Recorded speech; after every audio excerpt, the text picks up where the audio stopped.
डोगरा शासन काल में यहाँ पर पूरा शांति का वातावरण कश्मीर में रहा और इसी शांति के वातावरण में हिंदुओं के स्थानों का जो एक पुनर्जागरण की हम बात करें, हिंदू धर्म के पुनर्जागरण की बात करें, सनातन के पुनरुत्थान की बात करें तो ये संभव हो पाया। और ये जो पूरा जो किला परिसर जो माँ शारिका का है, यहाँ पर जो है विधिवत जो है लोग जाने लगे, इसके परिक्रमा करने लगे। और परिक्रमा जो है सूर्योदय से पहले ही यहाँ परिक्रमा की जाती थी और इस परिक्रमा के बाद लोग अपने घरों को जाते थे। और इसकी परिक्रमा करने का अर्थ था कि आपने पूरी ब्रह्मांड की परिक्रमा करी, क्योंकि यहाँ पर जो है चारों तरफ इस में वास रहा है, देवी देवताओं का वास रहा है और देवी देवताओं के जो है मंदिर भी यहाँ स्थापित है। तो परिक्रमा करने का ये अर्थ है कि हमने पूरी सृष्टि की परिक्रमा की, पूरे जो है इसकी जो ब्रह्मांड की हमने परिक्रमा की। तो यहाँ पर जो है कई साधु संतों ने जो है यहाँ पर आए, उन्होंने यहाँ तप किया, साधना की। उसमें उल्लेखनीय जो है जो आदि शंकराचार्य जी का नाम आता है, जिनको यहाँ से एक नई दिशा मिली उनको यहाँ आकर के। और इसके साथ साथ हम देखते हैं कि यहाँ पर मुस्लिम जो सूफीज़ थे उनके भी यहाँ पर जो है स्थान है। उसमें जो एक प्रमुख स्थान जो है वो मखदूम साहब का स्थान है। मखदूम साहब का जो स्थान है ये भी ये जो पर्वत है, इसी के पर्वत के एक साइड में है उनका स्थान है। और यहाँ पर हिंदू मुसलमान दोनों जाते थे। और मखदूम साहब के बारे में जो उनकी वसीयत थी, वो वसीयत जो है शारदा लिपि और पर्शियन लिपि में वो अभी भी सुरक्षित है। उनकी जो वसीयत है वो जो अभी सुरक्षित है एसपीएस म्यूज़ियम में, श्री प्रताप सिंह म्यूज़ियम श्रीनगर में उनकी वसीयत है वो।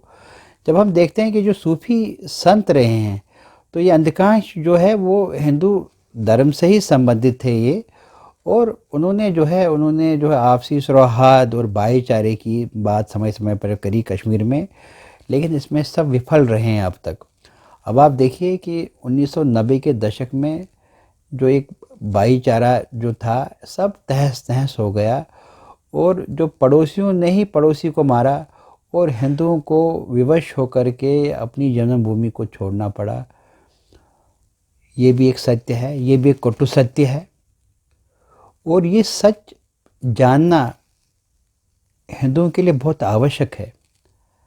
अगर हम ये सब जानने के बाद भी हम चुप्पी साधे बैठेंगे तो ये जो है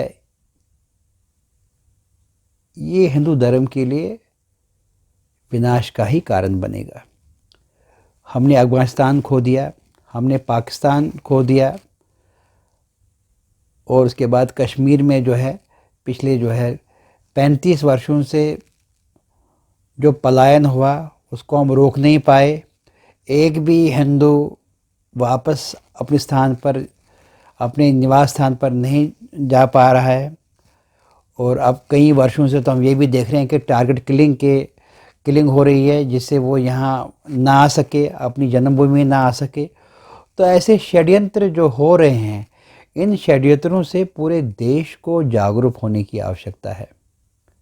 आज ये कश्मीर प्रांत में हो रहा है, कल ये किसी और प्रांत में हो सकता है। तो ये जो है जानना बहुत आवश्यक है। और कश्मीर तो उमा का ही स्वरूप है। कश्मीर में जितने भी प्राचीन जो हमारे शक्ति पीठ हैं वो कश्मीर में ही है। तो हम इसको अगर हम खो देंगे तो हम जो एक सांस्कृतिक जो एक केंद्र है, एक जो सांस्कृतिक जो धड़कन है इस देश की, तो वो उससे हम कट जाएंगे। तो ये सब का कर्तव्य है कि हम ये कश्मीर के जो ये शक्ति स्थल हैं, शक्ति पीठ है, इनके बारे में जानें, इनका इतिहास हम जानें, इनके इतिहास के बारे में अवगत हो। और यही हम अपने भावी पीढ़ी को भी ये बता सकते हैं।